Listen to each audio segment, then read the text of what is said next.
No sovereign could ask for a guardian more loyal, more devoted to his duty. But what if his fervor were to blind him to the true nature of his people? How could he know of traitors planted long ago? Yoji wished to follow his emperor into death. Chancellor Yama, leader of the Izuchikai faction, would not allow it. Better that he learn to live in dishonor and view the world through the eyes of those who would most threaten it. In Yoji's mourning heart, he feels the smoldering embers of the dynasty. Though they cool and fade, he clutches them ever tighter. He will continue to serve as true master until his dying breath.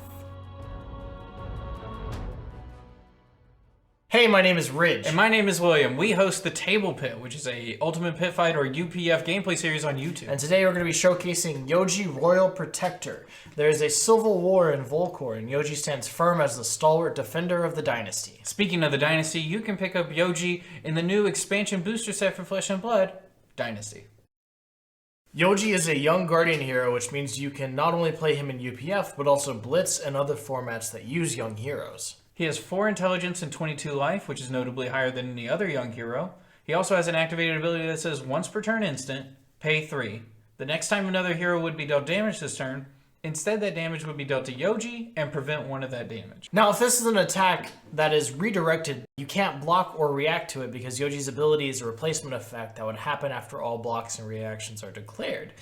But this damage you have redirected to yourself can be prevented. We will get to that in a bit. You can probably already tell what Yoji is trying to do here. By pitching a blue card, you can take the heat off of someone, and in a social game like UPF, you can leverage this for political favor. You could say, that on-hit effect is going to turn off your turn completely. I can redirect it at me if you leave me alone next turn. If you block 3 of that card, I can stop the 4th point of damage with Yoji to turn off the on-hit effect. Or Prism has 6 auras on the field, clean up some of those and I'll make sure you don't have to block. But we wouldn't actually suggest taking much damage from this ability.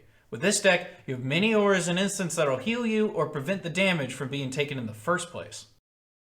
So your hand could look like 1 blue pitch to activate Yoji, then pitch another to play an instant like Steadfast to prevent the damage you're redirecting, and save the last card in your hand to attack with your weapon on your turn, or arsenal an aura or an instant. If you already have an aura on the field, you could activate Yoji and just take the damage and let the aura prevent it or heal you.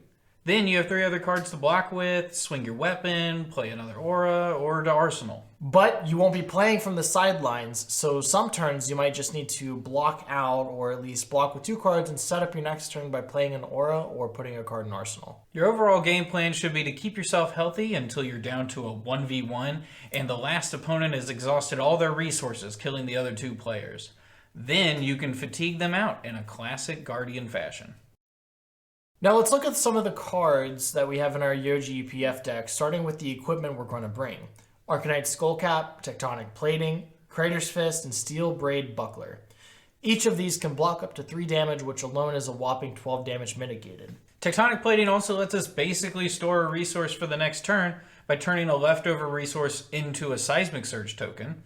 Crater's Fist and 3 resources can be spent to buff our attacks in the late game, and Arcanite Skullcap can conditionally block arcane damage. The other equipment we have is Iron Wrought Legs to block a little bit more, a Suite of Norun to swap in if there's going to be some arcane damage at the table, and Titan's Fist, which is a one-handed guardian weapon that costs 3 and attacks for 3, but if you have a card with cost 3 or greater in your pitch zone, it attacks for 4 instead. An alternative to Arcanite Skullcap is Helm of Eisen's Peak, and swap out Iron Wrought Legs for Mage Master's Boots.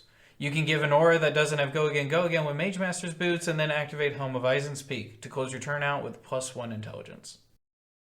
The best example of everything this deck is looking for is in the new Guardian Majestic and Dynasty, Never Yield. It pitches for 3, costs 3, so if you pitch it for Titan's Fist, it gets that +1. It blocks for 3 and is an aura that reads, at the start of your turn, destroy Never Yield, then if you have no cards in hand, draw a card. If you have less life than all other heroes, gain 2 life. If you control less equipment than all other heroes, remove a -1 counter from an equipment you control. Under perfect conditions, it replaces itself by drawing a card, heals you 2 health, and lets one of your pieces of equipment block an additional 2 damage. Another great Yoji card from Dynasty is the new Blessing of Patience. It's a simple 3-block aura that costs 1 and at red says, at the start of your turn, destroy Blessing of Patience. Then target hero gains 3 life. You can heal yourself or someone else if they're being kind enough. But both of these are auras that heal, But this next one, Enchanting Melody, is a generic aura that just prevents damage entirely. It costs and blocks 2 and says, go again if your hero would be dealt damage. Instead, destroy Enchanting Melody and prevent 4 of that damage that source would deal. At the beginning of your end phase, destroy Enchanting Melody unless you played a non-attack action card this turn. With this, you can redirect up to 5 damage with Yoji's ability and not feel a thing. And if everyone just takes a turn off for whatever reason, you can keep it on the field easily because about half of this deck is non-attack actions. And if you don't have an aura on the field, you can still prevent redirected damage with instants. Oasis Respite is a generic instant that costs 1 and says prevent the next 4 damage that would be dealt to target hero this turn by a source of your choice. If they have less life than each other hero, they may gain 1 life. That's prevention and healing, and you could use it on other people. The 1 cost is awkward, but the value you can get from making a friend or 2 at the table is well worth it.